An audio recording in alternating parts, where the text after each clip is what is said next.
Salut à tous et bienvenue dans ce monde. J'ai bugué. Salut à tous et bienvenue dans ce nouveau podcast. Aujourd'hui, j'ai le plaisir de recevoir Actim. Je pense que vous le connaissez. Il est un peu dans le monde de la crypto. Salut Actim, j'espère que tu vas bien. Salut, salut, ça va très bien et toi? Je vais très bien, merci. Pour toutes les personnes qui ne te connaîtraient pas, justement, est-ce que tu pourrais te présenter? Moi, du coup, c'est Tim. Vous me connaissez peut-être sur Twitter sous le pseudo de Hawktim. J'ai 23 ans. Actuellement, je suis en Australie et sinon, je touche un peu à la crypto et tout ce qui est un peu autour. Mhm. Donc là, actuellement, la plupart de ton temps dans la journée, c'est vraiment axé sur la crypto. Ça dépend. Disons que ça dépend vraiment du marché, des liquidités qu'il y a et autres.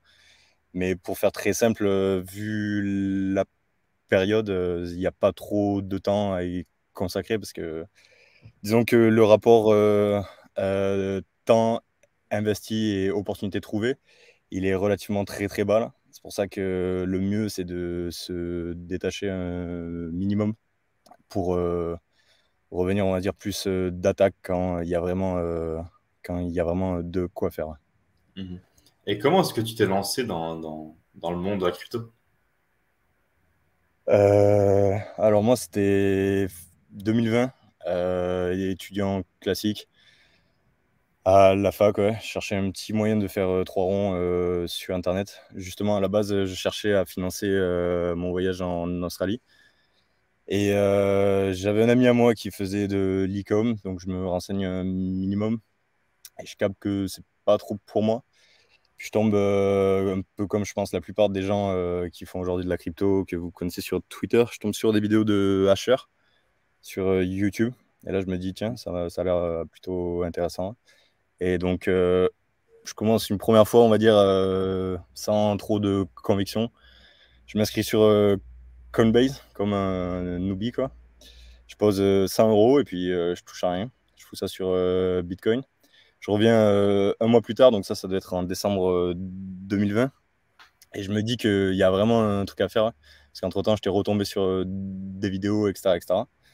Et là, je me dis, ok, vas-y, je vais m'y intéresser pour de vrai. Donc, je commence à ratisser un peu sur YouTube. Je tombe sur Twitter sur plusieurs comptes crypto, notamment à l'époque Skyzox, Robin. Peut-être ça vous dit un truc, un gars qui est à fond sur Elrond. Mhm. Et du coup, je commence à suivre un peu à droite à gauche également MTG, que aujourd'hui vous connaissez sous le nom de Apodial. Et Ouais. petit à petit, je commence à me faire quelques petites connexions. J'intègre le Discord de MTG, justement. Donc ça, c'était en peut-être février, mars 2021. Donc je partais vraiment de pas grand-chose, quoi. J'avais mis peut-être 1000 euros en tout. Et petit à petit, je me crée un petit réseau, je me fais un petit groupe avec des amis et tout. Et après, voilà, quoi. Mhm.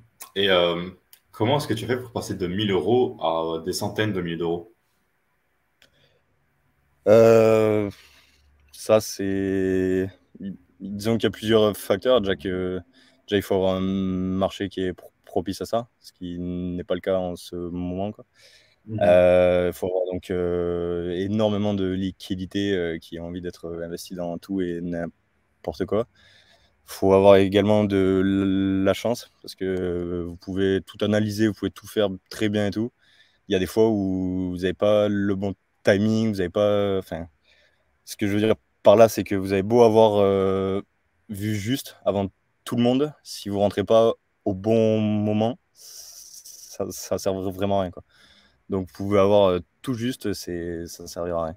Donc il y a ce facteur chance, et je dirais que le plus important aussi, c'est le réseau, ou ce que je veux dire par là, c'est les informations, parce que c'est avant tout celui qui a la première information qui a un temps d'avance. Et en finance, en général, ça tourne vraiment autour de ça, ouais. Après, je vais parler plus crypto, moi, parce que je suis pas qualifié pour aller, on va dire, au-delà, quoi. Mais ouais, je Mhm. dirais que avant tout, c'est trois choses. Mhm.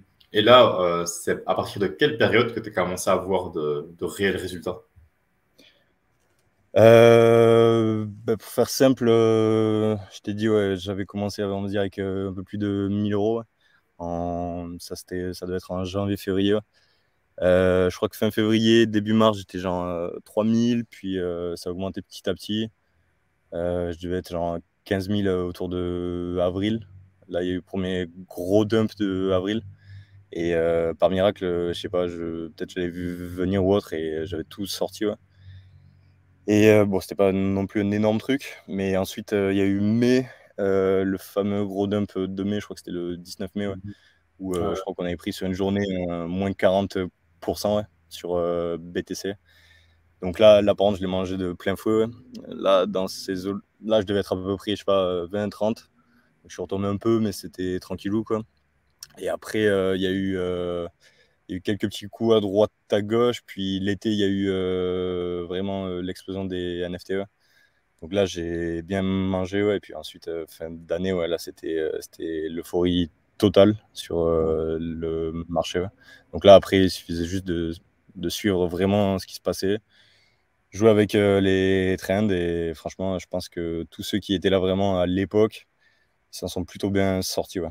Après, de là à aller très très haut, ça c'est toujours également de la chance, du timing, des informations, etc. etc. Ouais, je me souviens surtout qu'en fin de période, c'était la fork season.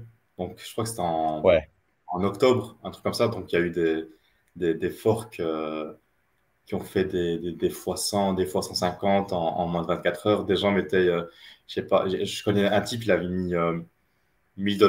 Il a sorti, je crois, 100K, un truc comme ça. Juste parce qu'il avait ouais, en vrai, une waitlist. ouais, c'était ben alors la fork OHM, ouais, c'était je crois de septembre à grosso modo, on va dire décembre quoi. Bon après ça a duré un peu plus, mais il y avait plus autant Ouais, de hype, ouais. Et franchement, ouais, c'était fou, quoi. Il y a eu des premiers gros projets qui sont arrivés. Moi, il y en a un vraiment qui m'a mis très très bien. C'était à l'époque, c'était Snowbank sur ouais. Avalanche, ouais. Mhm. Où là, j'étais rentré comme il fallait, ouais. Et franchement, je pense que tous ceux qui ont vécu ça, ouais, je pense qu'ils donneraient très très cher pour revenir à cette Mhm. période, ouais, parce que au-delà de tout ce qu'on a pris niveau argent, quoi. C'était surtout l'euphorie qu'il y avait. C'était vraiment tout le monde était H24 sur Discord. Ouais, ouais. Ça gueulait dans tous les sens en mode ouais, il y a un nouveau truc qui arrive, machin, chouette, etc. etc., etc. Et bon, en fait, ça me fait rebondir sur un petit truc, ouais.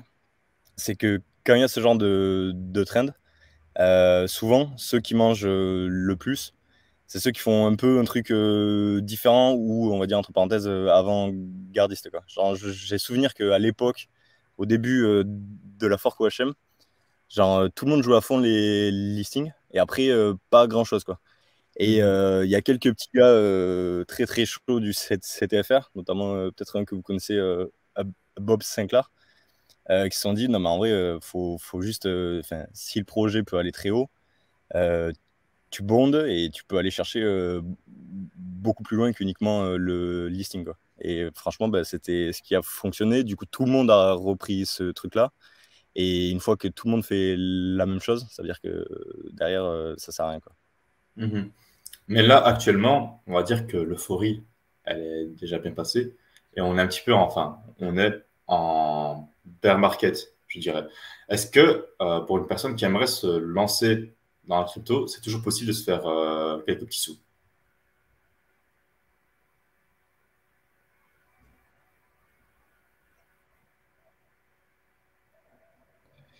Ouais, après, ça a un moyen de faire des trucs. On l'a vu récemment là, avec PP, Bald ou autre, quoi.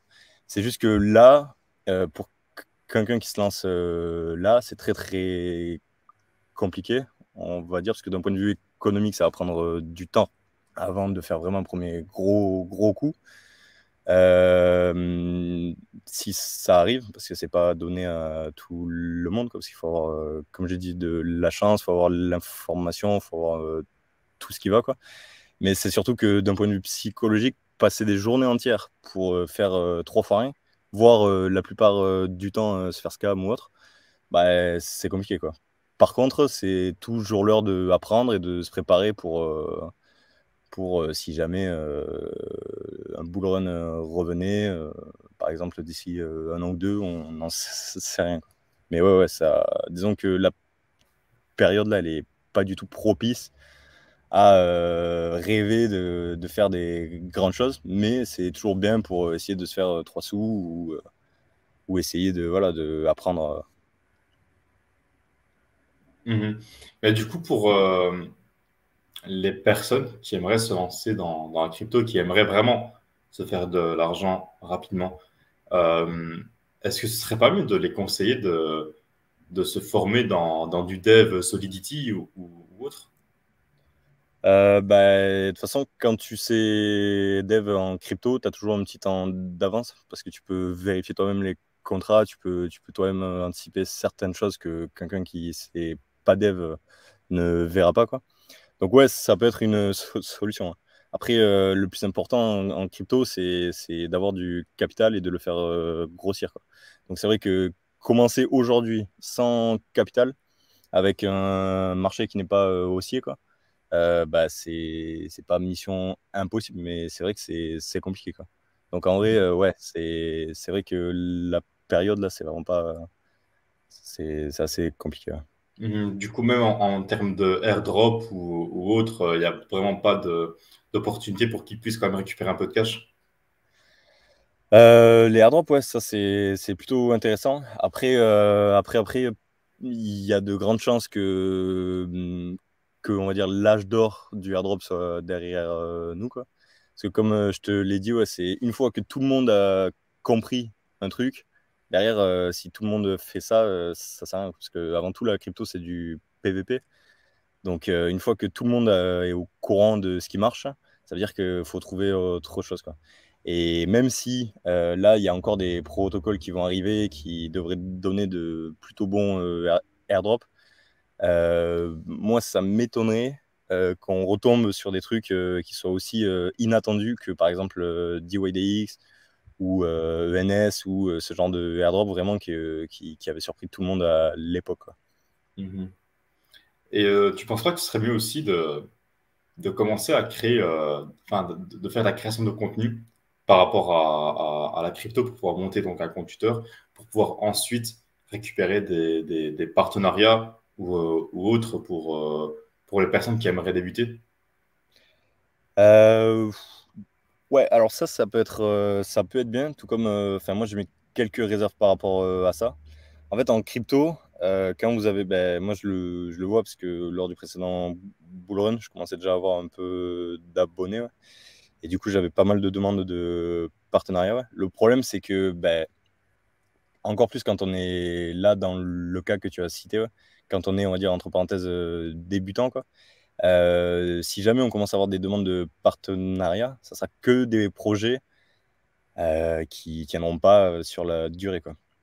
Donc après, ça peut être assez compliqué d'évaluer si un projet peut au minimum durer, dans quel cadre, pour recommander ça en gros à sa communauté, quoi. C'est en partie pour ça, moi, que j'ai jamais proposé le moindre truc, parce que à mes yeux, j'ai jamais eu le moindre partenariat qui aurait pu être autant bénéfique pour moi que pour les gens à qui je le partageais, quoi. Alors que en bull run, vraiment au plus haut, je peux peut-être en recevoir, peut-être, je sais pas, entre 1 et 10 tous les jours, quoi. Mais principalement sur des projets explose au sol et quelques-unes de temps en temps sur des projets qui auraient pu durer, mais qui m'ont pas vraiment plu. Et la preuve, c'est que je pense qu'aujourd'hui, sur les centaines que j'ai reçues, je pense qu'il n'y a plus le moindre truc qui fonctionne réellement, quoi. Donc ouais, ça peut être une solution, mais faut vraiment bien grossir, faut vraiment bien comprendre ce qu'on fait, faut vraiment parce qu'une fois que tu crames ta crédibilité, une fois que tu envoies tout le monde sur un truc qui est explosé, quoi, bah derrière, plus personne n'a envie de te suivre, plus personne veut te faire confiance et encore plus du côté des projets sérieux, quoi. Donc ouais, Mhm. c'est une solution, ça peut être un truc, mais ouais, c'est assez compliqué, ouais. Et pour toi, la crypto, est-ce que tu penses en vivre à vie ou bien c'est uniquement pour toi un tremplin qui te permet de récupérer énormément de cash pour ensuite réinvestir dans d'autres projets? Pour moi, ça serait ouais, vraiment un tremplin pour réinvestir ça. Parce qu'en vrai, c'est trop lourd, etc., etc. Mais c'est ultra chronophage. Genre, une fois qu'il est vraiment à l'époque de la fork OHM, quand c'était vraiment l'euphorie, ouais, je devais passer minimum 12 heures tous les jours pour suivre un peu ce qui se passait, etc., etc. Donc en soi, c'est sûr que c'est pas aussi pénible que être au chantier ou autre. Mhm. Mais bah, c'est ultra stressant d'un point de vue psychologique, etc., etc. Quand tu joues vraiment des grosses sommes, des trucs qui commencent un peu à te dépasser, quoi. Quand tu t'aventures dans des... Quand tu t'aventures au niveau de ton portefeuille sur des sommes que tu n'imaginais pas 6 mois auparavant, quoi. C'est vrai que ça commence à être un poids et ça commence un peu à te faire à peut-être amoindrir un peu tes capacités de réflexion, etc., etc. Ce que tu aurais fait à l'époque, qui aurait fonctionné plutôt bien parce que c'était des sommes minimes. Le fait que ça soit plus gros, ça peut un peu jouer en ta défaveur, ce qui est normal en soi. Mais non, ouais, je pense que la crypto, c'est bien. Enfin, on peut parler après de ce que j'en pense réellement. Mais en tout cas, d'un point de vue financier, ouais, non, moi, je vois ça uniquement comme un tremplin, ouais. Et plus vite, entre parenthèses, sortirai de, on va dire, un full-time, toujours garder des petits investissements, etc., etc., mais mieux ça sera à mes yeux, ouais. Mhm. Mais du coup, toi, dans la période euphorique, voire même maintenant, est-ce que tu as pu, comment dire, automatiser certaines choses pour ne plus y passer du coup 12 heures par jour? Bah, disons que ce qui prend le plus de temps en crypto, c'est trouver des informations et trouver des informations qui soient plutôt bonnes, etc., etc. Et donc, le truc, c'est que ça passe par où? Ça passe par les gens que tu côtoies, que ce soit sur Twitter, Discord, etc., etc. Donc, c'est en permanence un tri que tu dois faire parce qu'il y a des gens qui apparaissent, qui proposent des trucs assez sympas, etc., etc., où au final, mais ouais, non, c'est difficile hein, en crypto, en tout cas, d'automatiser certains trucs. Après, tu peux imaginer ça, on va dire, en DeFi, dans ce que tu fais périodiquement en DeFi, mais comme tout, euh, peut parler aussi, par exemple, de si tu mets en stacking tes fonds, il y a toujours la notion de risque-reward qui est à prendre. Et franchement, à l'époque, au moment de l'euphorie, ouais, tout le monde imaginait qu'avec 100K ou 200K, il foutrait ça en stacking pour du 20-25% par an et qu'ils arriveraient à en vivre, quoi. Et les gens, enfin, pas tout le monde, mais les gens, ils croyaient vraiment, quoi. Sauf qu'une fois que tu n'as plus de liquidité, bah, tes APR, ils redescendent. Et au final, tu réalises qu'il te faut non plus 200K, mais peut-être à l'heure actuelle, je ne sais pas exactement combien c'est un truc vraiment, entre parenthèses, safe, mais ça doit être genre au moins 500K si tu veux vraiment en vivre, quoi. Mais est-ce que tu as vraiment envie de mettre tout ton portefeuille sur un truc qui te rapporte que, on va dire, entre 3 et 6% tous les ans, quoi, qui est Mhm. en crypto, donc potentiellement à câble en tout moment, quoi. On l'a vu dernièrement avec CRV, quoi. Donc, ouais, après, bon, CRV, c'est encore différent. Mais ouais, non, je dirais qu'en crypto, tu peux pas vraiment automatiser, ouais. Tu peux pas vraiment à la manière dont tu peux le faire dans d'autres business, ouais. Mhm. Et d'un point de vue personnel, pour toi, qu'est-ce que tu penses vraiment de la crypto après avoir passé énormément de temps dessus? Ben, moi, je mets pas mal de réserves sur plein de trucs. Déjà, avant tout, je dirais que ben, plus ça avance et plus, en gros, je me rapprochais d'un point de vue de ouais, en vrai, il y a vraiment que Bitcoin et à la limite Ethereum qui vont durer, quoi. Mais ouais, c'est un peu ce truc-là où je trouve que Bitcoin a vraiment une utilité, on va dire, contrebalancer d'un point de vue, enfin, les États et leur monnaie centralisée, quoi. Parce que c'est toujours important de pouvoir dépendre de autre chose que du gouvernement ou des gouvernements, quoi. Mais en règle générale, ouais, je dirais que bah, t'as 99% de projets qui servent à rien, à l'heure actuelle en tout cas, et que deux projets, comme je t'ai dit là, voire plus, peut-être qu'il y en a certains que je connais pas ou que j'ai mal évalué ou autre. Mais ouais, j'ai mis pas mal de limites Après, comme on dit, c'est un écosystème qui est encore très jeune. Ça a le temps de grandir. Il y a pas mal de projets sur Ethereum qui ont prouvé qu'ils arrivent à trouver des solutions sur plein de problèmes différents. Donc ouais, il y a des trucs, mais on est encore loin d'une adoption globale. Après, est-ce que c'est vraiment ce qu'on veut? Enfin, moi, de mon point de vue, je dirais que déjà, si on arrive à avoir, on va dire, dans l'idée générale que Bitcoin, c'est nécessaire pour tout le monde pour avoir vraiment ses économies à soi, d'avoir une monnaie qui repose sur, on va dire, la puissance de l'énergie, quoi, et non pas sur des accords et des promesses. Déjà, là, on sera très très bien avancé. Ouais. Après, de là à dire que la crypto va remplacer les monnaies, etc., moi, je pense que personnellement, je ne vois pas ça arriver, mais ça me semblerait logique que Bitcoin s'impose comme une alternative viable à côté des autres monnaies étatiques que l'on utilise tous les jours. Quoi. Mhm. Bah, ok. Bah, écoute, Tim, merci pour aujourd'hui. Où est-ce qu'on pourrait Un te grand retrouver sur plaisir. le réseau? Ben moi, je suis uniquement sur Twitter.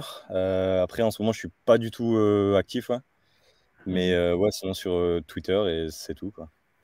Ok, bah, parfait. Bon, en tout cas, merci à toi pour aujourd'hui. Et dans tous les cas, je mettrai ça en description. Pour toutes les personnes qui seraient quand même intéressées par le monde de la crypto, même si on est un petit peu en bear market, ça peut toujours servir pardon, par la suite. Et dans tous les cas, on reste en contact. Hein. Ça marche. Merci Merci. à toi pour aujourd'hui. Salut. Pas de soucis. Ciao, ciao. Du coup, voilà les gars, c'est la fin de ce podcast. J'espère que vous aurez aimé un peu le monde de la crypto. Si vous avez aimé cette vidéo, n'hésitez pas à vous abonner à la chaîne, à aimer la vidéo, à commenter et aussi à me suivre sur les réseaux. Et aussi à suivre à Tim sur son Twitter. On se retrouve pour un prochain podcast et à très bientôt. Salut.